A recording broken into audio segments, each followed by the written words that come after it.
الحمد لله نحمده ونستعينه ونستغفره ونؤمن به ونتوكل عليه ونعوذ بالله من شرور أنفسنا ومن سيئات أعمالنا من يهده الله فلا مضل له ومن يضلله فلا هادي له وأشهد أن لا إله إلا الله وحده لا شريك له وأشهد أن سيدنا ونبينا وإمامنا ومولانا محمدا عبده ورسوله صلى الله تعالى عليه وعلى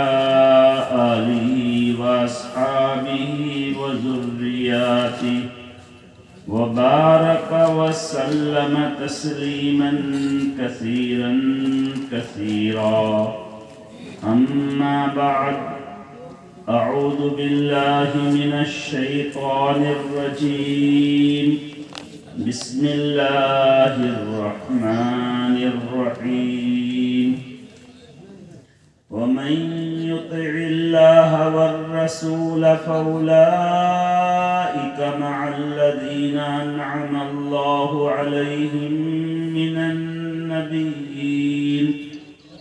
من النبيين والصديقين والشهداء والصالحين وحسن أولئك رفيقا ذلك الفضل من الله وكفى بالله عليما وقال النبي صلى الله تعالى عليه وسلم المرء مع من أحبه وقال عليه الصلاة والسلام لا يؤمن أحدكم حتى يكون هواه تبعا لما جئت به أو كما قال صلى الله تعالى عليه وسلم. معزز و مکرم صدر محفل شوبھاپتی صاحب، علماء کرام، دینی بھائیوں، دوستوں، بزرگوں اور جہاں تک میری آواز پہنچ رہی ہے پردہ نشین ماؤں اور بہنوں، یہ فتنوں کا جگ اور دور اور زمانہ چل رہا ہے. ہمارے آقا و مولا جناب محمد الرسول اللہ صلی اللہ علیہ وسلم نے پیشین گوئی فرمائی تھی کہ ایک دور اور زمانہ آئے گا جس میں ہر طرف فتنے ہی فتنے ہوں گے. جس طرح بارش اور میگھ کے قطرات گرتے ہیں، اسی طرح لوگوں کے گھروں میں فتنوں کی بارش، فتنوں کا میگھ ہوگا. اور صبح آدمی مومن ہوگا، شام کو کافر، شام کو مومن ہوگا، صبح کافر. شوکالے ایمان والا، بیکالے کافر، بیکالے ایمان والا، شوکالے کافر. یہ اس زمانے میں ایسا ہی دور اور زمانہ چل رہا ہے. ہر طرف فتنے ہی فتنے برپا ہیں. دنیا میں مسلمان حالات میں دوچار ہیں. ہماری بیٹیاں، بچیاں کالجوں میں، اسکولوں میں ایمان سلامت رکھنا ان کے لیے مشکل ہے. کتنے واقعات ایسے ہو گئے کہ ہماری اونچے خاندان کی بچیاں کالج میں جا کر جو ہے لو میرج کر لی، کورٹ میرج کر کے غیر مسلموں کے ساتھ چلی گئی، اپنا ایمان کا سودا کر لی. ہمارے ایک دوست نے بتایا کہ ایک کالج کا لڑکا اپنے باڑی اور گھر سے سلام کر کے کالج میں گیا، لیکن بیکالے جب وہ واپس آیا تو باڑی میں سلام نہیں کیا۔ ان کی ماں نے پوچھا بیٹا کیا بات ہے، تم نے آج سلام ہی نہیں کیا؟ کہا کیا سلام، کیا اسلام، کیا نبی، کیا اللہ، ہم نہیں مانتے۔ نعوذ باللہ وہ کالج میں جا کر کسی غیر مسلم سنگت میں اپنا ایمان کھو دیا۔ ان کے کسی غیر مسلم دوست نے ان سے یہ کہہ دیا کہ تم جس دھرم کو مانتے ہو، جس کو نبی رسول مانتے ہو، وہ تو بڑھاپے میں 6 سال کی چھوٹی مینا بیٹی سے، چھوٹی بچی سے شادی کیا۔ تمہارے سماج میں اگر 60 برس کا بوڑھا آدمی ایک دم مینا اور چھوٹی بچی سے شادی کرے تو بتائیے وہ سماج کے اندر کوئی بھلو مانوس ہو سکتا ہے؟ اسی طرح نعوذ باللہ انہوں نے کہا تمہارے نبی کا حال ہے۔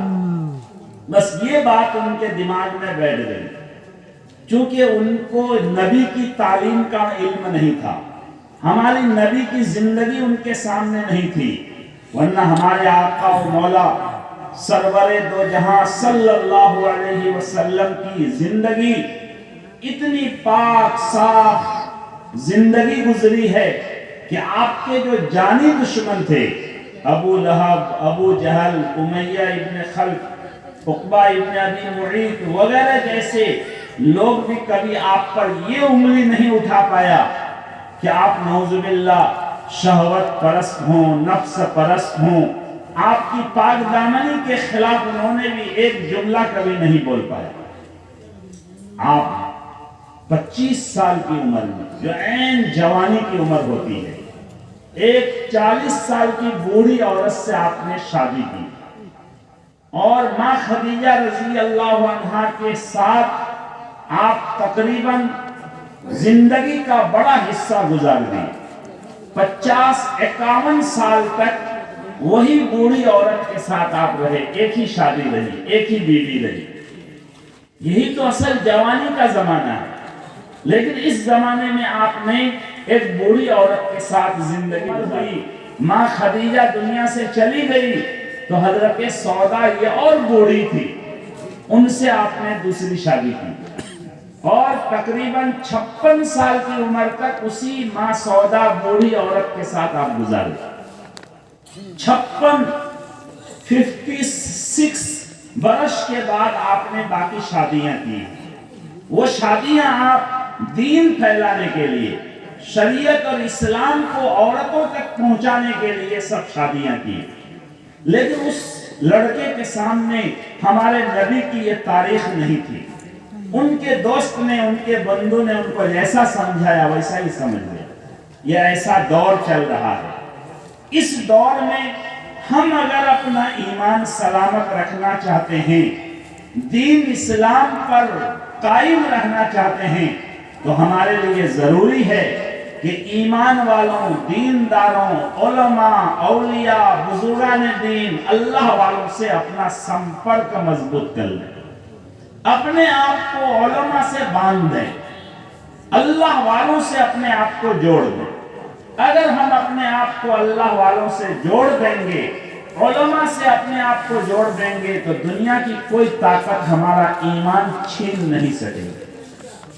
چنانچہ اللہ کے نبی کے جو صحابہ تھے، ان کا سب سے اونچا مقام یہ ہے کہ وہ صحابی ہیں، یعنی ہمارے نبی کی صحبت میں بیٹھنے والے، ہمارے نبی سے ملنے جلنے والے، ہمارے نبی صلی اللہ علیہ وسلم کے شعبہ اور مجلس میں بیٹھنے والے، ہمارے نبی سے محبت کرنے والے، یہ سب سے اونچا مقام ہے صحابہ کا۔ قرآن نے اعلان کیا محمد الرسول اللہ والذین معہ، محمد اللہ کے رسول ہیں، اور صحابہ کون ہیں؟ جو محمد الرسول اللہ کے ساتھ میں رہتے ہیں، جو محمد الرسول اللہ کے صحبت یافتہ ہیں، وہ ہے صحابہ۔ چنانچہ صحابہ کرام کو ہمارے آقا و مولا سے کیسا عشق تھا، کیسی محبت تھی۔ ماں عائشہ صدیقہ رضی اللہ عنہا فرماتی ہیں کہ ایک صحابی رسول اللہ کے نبی کے دربار میں تشریف لائے، اور کہنے لگے یا رسول اللہ آپ کی صحبت میں ہم بیٹھتے ہیں تو ہمارا دل، ہمارا سینہ، ہمارا بھوک ٹھنڈا رہتا ہے، اور جب ہم اپنے کام کاج میں چلے جاتے ہیں، کھیتی میں، باڑی میں جاتے ہیں، تو ہم پریشان ہو جاتے ہیں آپ کو دیکھنے کے لیے، پھر دوڑتے بھاگتے آپ کے پاس آتے ہیں، آپ کے چہرے انور کو، منہ کو دیکھتے ہیں تو ہم کو سکون ملتا ہے۔ یا رسول اللہ کبھی کبھی ہمارے دل میں یہ خیال آتا ہے کہ یہ دنیا کی زندگی تو فانی ہے، نبی، رسول، عالم، بزرگ سب کو اس دنیا سے جانا ہے، اے اللہ کے رسول آپ کو اگر اللہ تعالیٰ اپنے پاس بلا لیے، آپ دنیا سے چلے گئے تو ہم آپ کو دیکھے بغیر دنیا میں کیسے رہیں گے؟ یا رسول اللہ یہ بات تو ہمارے دل میں ہمیشہ ہی آتی تھی، مگر گزشتہ رات میں میرے دل میں ایک ایسی بات آ گئی، ایک ایسا خیال آ گیا کہ میری نیند ختم ہو گئی، میرا گھوم ختم ہو گیا۔ وہ یہ بات میرے ذہن میں آئی کہ دنیا کی زندگی تو 60 سال کی، 70 سال کی، 80 سال کی ایک دن ختم ہو گئی، ہماری اصل زندگی تو آخرت کی زندگی ہے، ہمیشہ ہمیشہ رہنے کی زندگی ہے، اور مومن کا اصل گھر تو جنت ہے، ہماری اصل منزل، اصل باڑی، اصل ٹھکانہ تو جنت ہے۔ اے اللہ کے رسول اگر آپ کی برکت سے ہم کو جنت مل بھی گئی تو ہم کو تو جنت کا کوئی کونا ملے گا، کوئی ہرو ہرو چھوٹی موٹی جنت ملے گی، اور آپ کو تو مقام محمود ملے گا، ایک دم سب سے اونچی جنت، 5 اسٹار جنت آپ کو ملے گی۔ یا رسول اللہ جنت میں آپ سے تو ہمارا دیکھا ہوگا نہیں، آپ سے ملاقات ہو نہیں پائے گی، یا رسول اللہ جنت میں ہم کو مزہ کیسے آئے گا؟ ہم کو جنت کیسے ہمارے لیے بنے گی جس جنت میں ہمارا آپ سے دیکھا نہیں ہوگا، آپ سے ملاقات نہیں ہوگی؟ یہ بات سوچ کر میں رات بھر پریشان رہا، مجھے نیند نہیں آئی۔ ہمارے آقا و مولا جناب محمد رسول اللہ اس صحابی کے اس عشق و محبت کی داستان سن کر سر جھکا دی۔ صحابہ تو ایسے ہی تھے، نبی پر جان قربان کرنے والے، نبی پر فدا ہونے والے، نبی کے لیے سب کچھ قربان کرنے والے۔ چنانچہ ایک صحابی ہیں حضرت کعب ابن ربیعہ رضی اللہ عنہ، ہمارے نبی صلی اللہ علیہ وسلم کے خادم تھے، چھوٹی موٹی ہرو مرو خدمت کر دیا کرتے تھے، دتون مسواک لا کر دینا، لوٹا میں وضو کے لیے پانی بھر کے دینا، ہمارے نبی استنجا کے لیے نکلے ہیں تو ڈھیلا کلوف کے لیے توڑ کے لا کے دینا، یہ سب وہ خدمت کیا کرتے تھے۔ ایک دن تہجد کے شمع اللہ کے نبی علیہ السلام ان کی خدمت سے خوش ہو کر کہنے لگے، سل ابن ربیعہ ما شیتا، اے ربیعہ کا بیٹا جو مانگنا ہے مانگو، جو مانگو گے وہ میں تم کو دوں گا، یعنی اللہ سے دلاؤں گا، دینے والی ذات تو صرف اور صرف اللہ کی ہے۔ ہمارے آقا نے فرمایا انما انا قاسم واللہ یعطی، میں تقسیم کرنے والا ہوں، دینے والی ذات اللہ کی ہے۔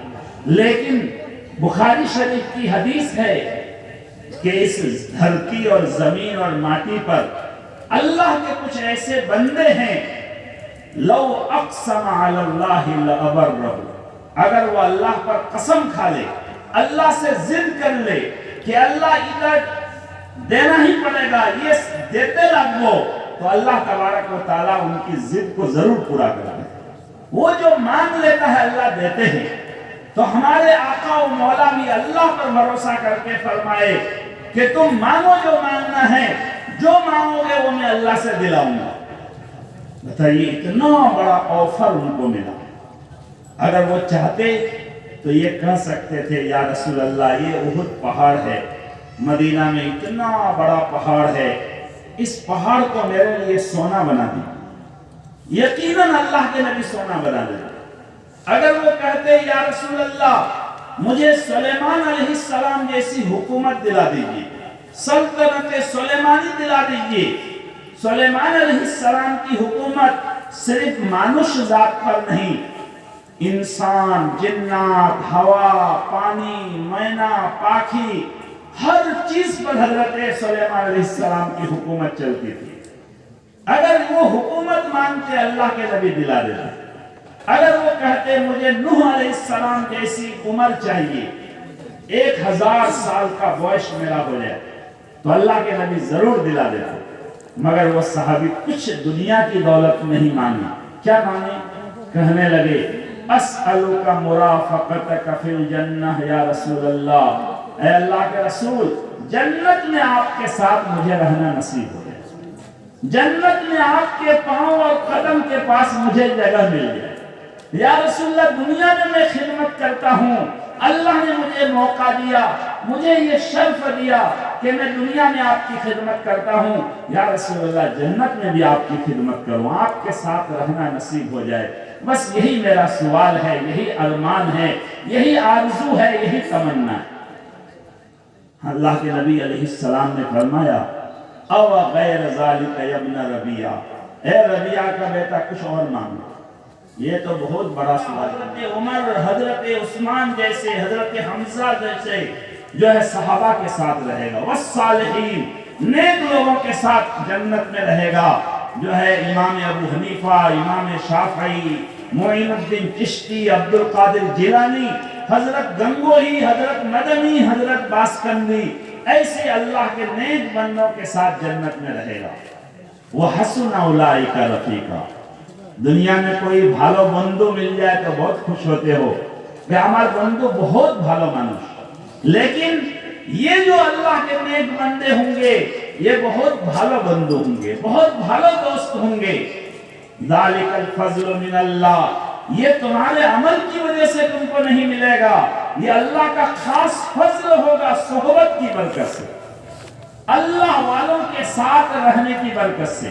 چنانچہ ایک حدیث میں ہے کہ ایک عام مانوش کو جو اللہ والوں کی خدمت میں رہتا تھا, فرشتے ان کو جنت کا پروانہ لے جا کر دکھائیں گے کہ دیکھو یہ جنت تمہارے لیے, ایک دم اونچی جنت, 4 اسٹار جنت ان کو دکھایا جائے گا. وہ کہے گا نام تو میرا ہی ہے لیکن لگتا ہے آپ سے بھول ہو رہی ہے, میں تو ایک تو بڑا مانوش نہیں کہ جو میرے لیے اتنی اونچی جنت ملے, یہ تو میں ہرو مانوش, میرے لیے اتنی اونچی اور بڑا جنت کیسے ملے گی, لگتا ہے آپ سے بھول ہو رہی ہے, کسی اور کا نام ہوگا, آپ نے میرے نام پر یہ جنت کا پروانہ لایا. فرشتہ کہے گا او بندہ یہ دنیا نہیں ہے کہ بھول ہو جائے, پولیس والا فخر الاسلام کے وارنٹ کو فخر الدین کو جا کر پکڑ لے, ایسا یہاں پر نہیں ہوتا ہے.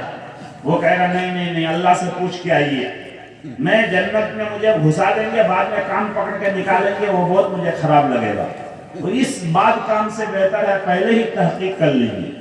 فرشتہ مجبور ہو کر اللہ کے پاس جائے گا, کہے گا اللہ یہ تیرا عجیب بندہ ہے, میں ان کو جنت کا پروانہ دکھا رہا ہوں, کہہ رہا ہوں کہ چلو میں پہنچا دیتا ہوں. وہ کہہ رہا یہ اتنی بڑی جنت مجھے کیسے ملے گی, میں تو عام مانوش ہوں, میں تو بہت اللہ والا بزرگ عالم مفتی محدث مفسر جو قطب ولی کوئی نہیں ہوں, اتنی بڑی جنت مجھے کیسے ملے گی.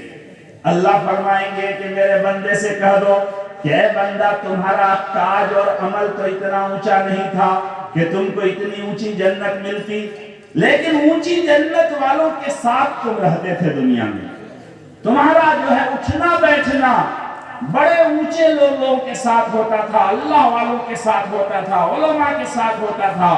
اس لیے جو مقام اللہ والوں کا میں نے اپنے پاس طے کیا ہے اپنے فضل سے, وہی مقام تمہارا بھی ہے, تمہارا یہ مقام میرے فضل سے. اس لیے میرے بھائیوں دوستوں بزرگوں, اس فتنے کے دور میں اپنے آپ کو اللہ والوں سے, علماء سے جوڑ کر رکھنا ضروری ہے. چنانچہ اللہ کے نبی علیہ السلام کی حدیث ہے, بخاری شریف میں روایت ہے کہ ایک دیہات کا آدمی, بدو عربی دیہاتی آدمی آ کر اللہ کے نبی سے ایک کوشچن کیا, ایک سوال کیا, متی الساعہ یا رسول اللہ, اے اللہ کے رسول قیامت کب آئے گی. یہ ایسا کوشچن ہے, اس کا اتر اللہ کے علاوہ کسی کو معلوم نہیں, کسی نبی رسول عالم علامہ کسی کو نہیں معلوم. ہمارے آقا و